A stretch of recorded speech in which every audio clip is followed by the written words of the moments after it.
வணக்கம். இன்னைக்கு நம்ம என்ன பார்க்க போறோம் அப்படின்னா, இந்த உலகத்திலேயே மிகவும் சக்தி வாய்ந்த 10 ராணுவ படைகளை பத்தி தான் இன்னைக்கு நம்ம இந்த வீடியோல பார்க்க போறோம். Number 10, Italy. இரண்டாம் உலகப் போருக்கு பிறகு நேட்டோ கூட்டமைப்புடன் இணைந்து பல்வேறு ராணுவ நடவடிக்கைகள்ல இத்தாலி ராணுவம் ஈடுபட்டிருக்காங்க. மத்திய தரைக்கடல் பகுதியில ராணுவ ரீதியில மிகப்பெரிய அளவுல செல்வாக்கு செலுத்திட்டு வரக்கூடிய இத்தாலி மத்திய கிழக்கில் அமைதி காக்கும் பணிகளிலும் சட்டவிரோத போதைப் பொருள் கடத்தலுக்கு எதிராகவும் பயங்கரவாதத்திற்கு எதிராகவும் போரிட்டு வராங்க. இத்தாலி ராணுவத்துல 2,89,000 ராணுவ வீரர்கள் இருக்காங்க. இவங்களோட தரைப்படையில ஒட்டுமொத்தமா 62,285 போர் தளவாடங்கள் இருக்கு. இதுல டேங்குகள் 200, ராணுவ வாகனங்கள் 61,892 அடங்கும். இத்தாலி விமானப்படையில 800 போர் விமானங்கள் இருக்கு.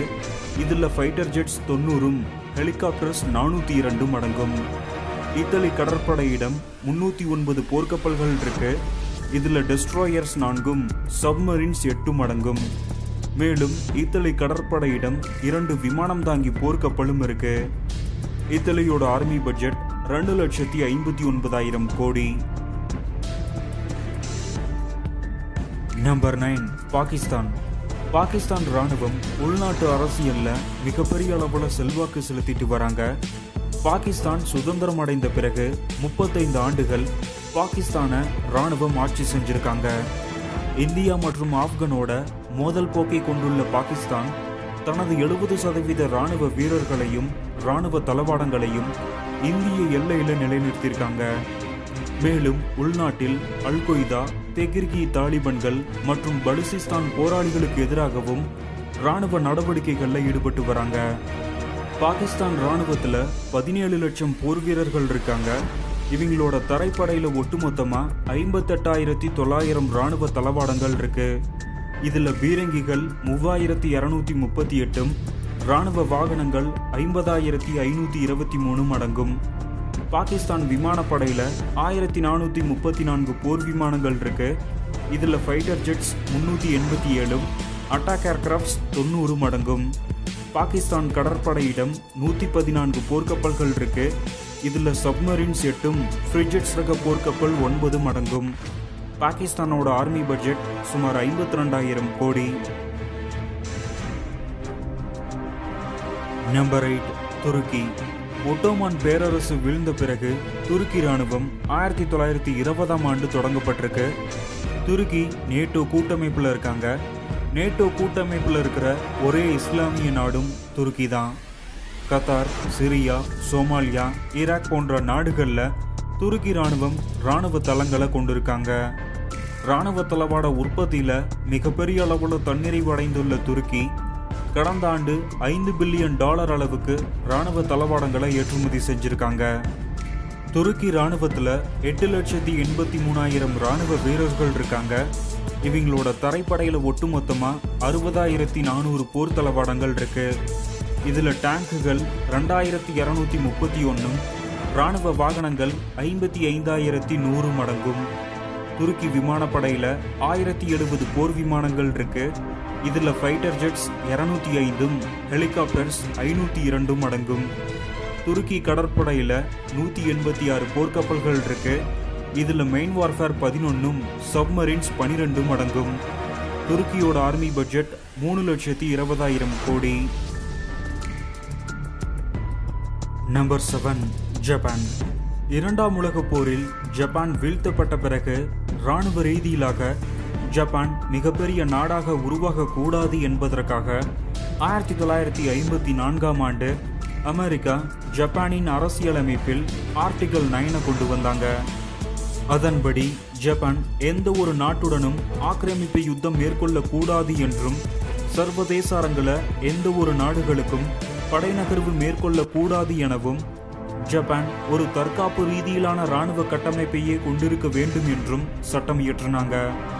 இதனால ஜப்பான் இரண்டாம் உலகப் போருக்கு பிறகு கடந்த 79 ஆண்டுகளா எந்த ஒரு பெரிய அளவிலான போர்களிலும் பங்கெடுக்காத ஒரு யுத்த அனுபவம் இல்லாத ராணுவமாக ஜப்பான் ராணுவம் இருக்காங்க.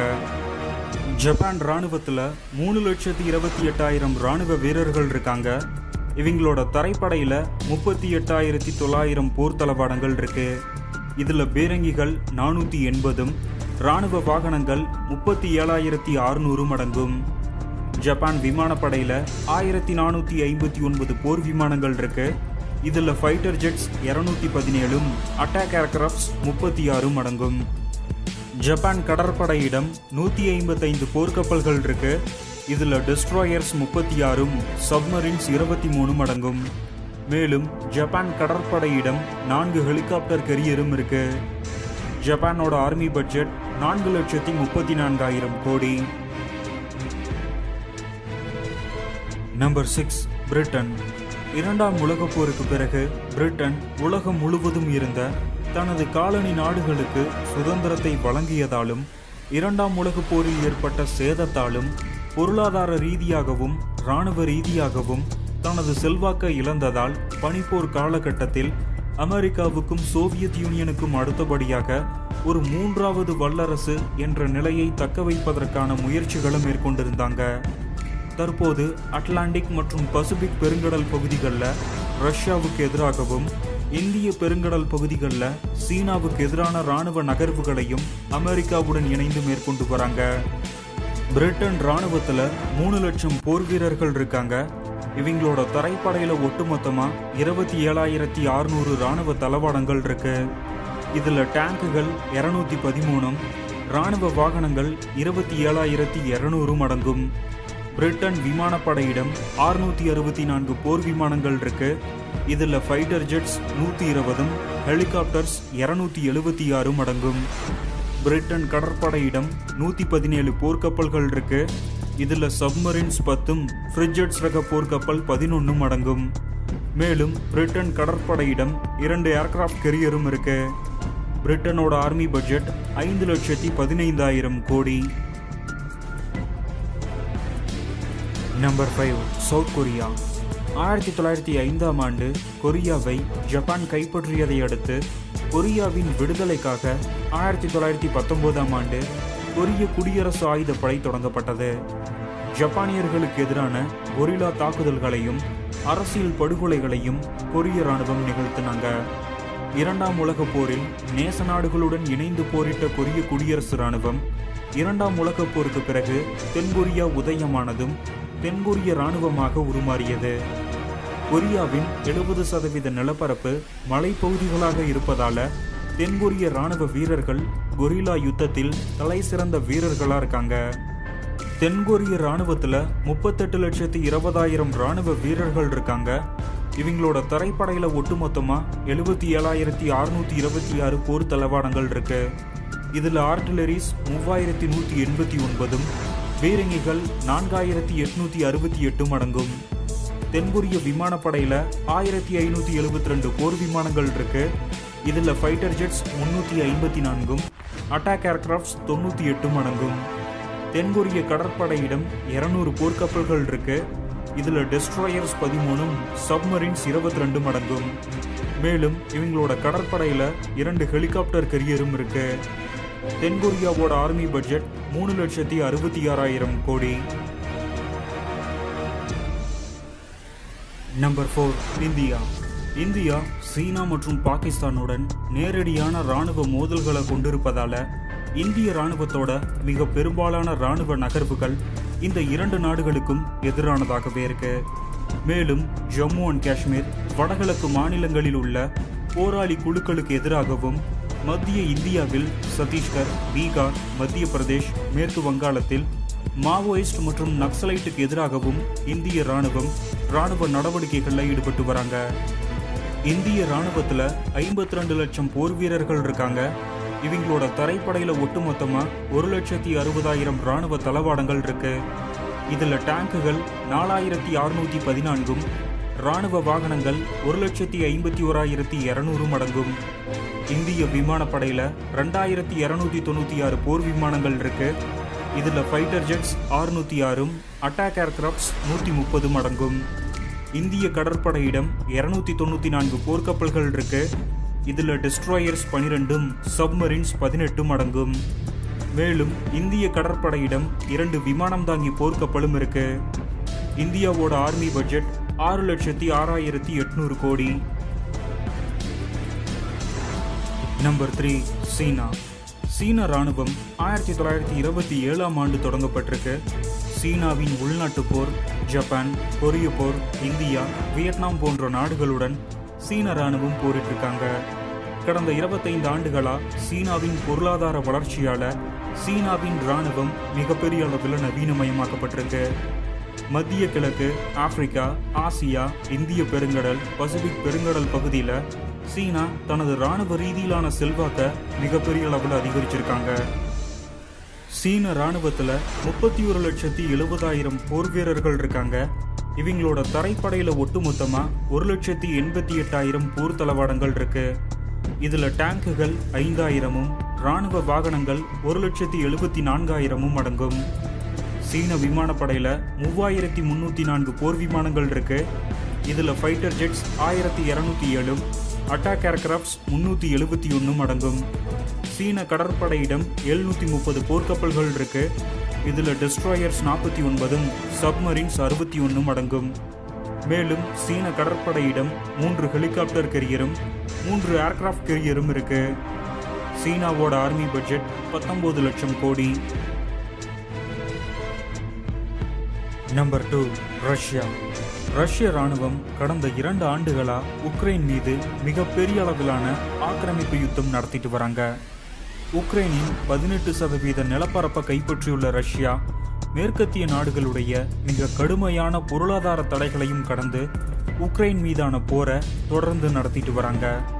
அது மட்டும் இல்லாமல் Syria, Libya, Niger, central African republic, பர்கினோ ஃபாசோவில் ரஷ்யா ராணுவ நடவடிக்கைகளில் ஈடுபட்டு வராங்க.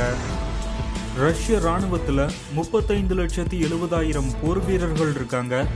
இவங்களோட தரைப்படையில் ஒட்டுமொத்தமாக 1,93,788 ராணுவ தளவாடங்கள் இருக்கு.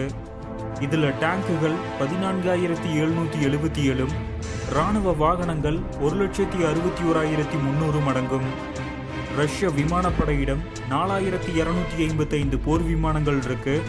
இதில் ஃபைட்டர் ஜெட்ஸ் 809ம் அட்டாக் ஏர்கிராஃப்ட்ஸ் 730 அடங்கும். ரஷ்ய கடற்படையிடம் 781 போர்க்கப்பல்கள் இருக்கு. இதில் கபோட்ஸ் ரக போர்க்கப்பல் 83ம் சப்மரீன்ஸ் 65 அடங்கும். மேலும் ரஷ்ய கடற்படையிடம் ஒரு விமானம் தாங்கி போர்க்கப்பலும் இருக்கு. ரஷ்யாவோட ஆர்மி பட்ஜெட் 8,93,000 கோடி. Number 1 America. அமெரிக்க ராணுவம் 1775ஆம் ஆண்டு தொடங்கப்பட்டிருக்கு. கடந்த 248 ஆண்டுகளில் அமெரிக்க ராணுவம் கிட்டத்தட்ட 108 பெரிய போர்களில் ஈடுபட்டிருக்காங்க.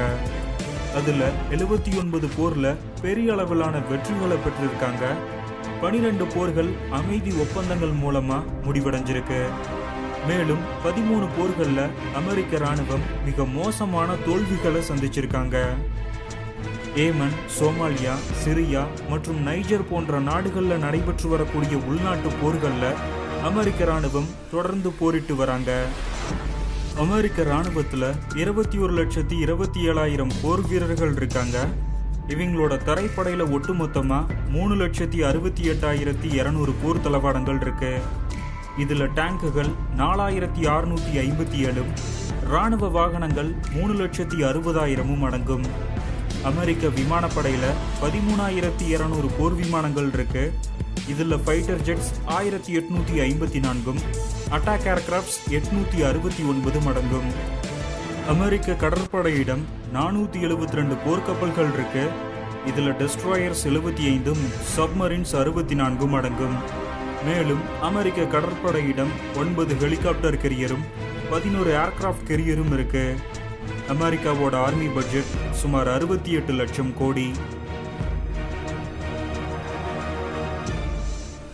எனிவே, என்னோட இந்த வீடியோவில் குறைகள் ஏதாவது இருந்தால் கமெண்ட் பண்ணுங்க.